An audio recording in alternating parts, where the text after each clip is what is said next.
Brian McLennan has had a bittersweet start as new coach of the Warriors. While his side won their pre-season hit-out against the Gold Coast Titans 26-10, one of his star players was injured and will miss the start of the season. Dylan Moran has more. This is the tackle that's put Jacob Lillyman's season on hold. His coach admitting the State of Origin forward will likely miss up to 3 months after tearing his bicep off its tendon. It's not looking too good. He's going to be missing some games. The 4-quarter contest didn't start well for the Warriors, failing to defuse a high bomb from the Titans' first possession. It's always disappointing to start a game like that, and yeah, it's not a nice way to kick off a game. They weren't disappointed for long as Sean Johnson set up Conrad Harrell, the Tongan winger making his Warriors debut in front of his family and impressing his coach.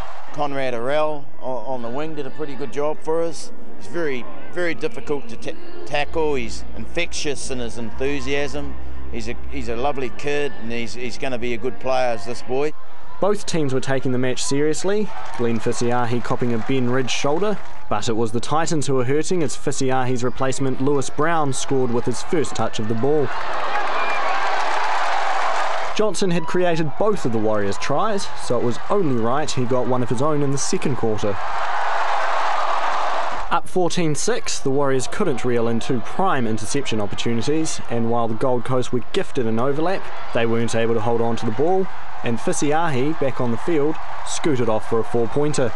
McLennan pulled most of his senior players at half-time, and the Warriors struggled in the third spell, especially without Johnson, unable to score and conceding a soft try to Jamie Dowling. In fact, the Warriors were kept scoreless until 5 minutes from the end when Bill Tupou made the most of another Titans error. Their next pre-season trial is against the Rabbitohs in Sydney.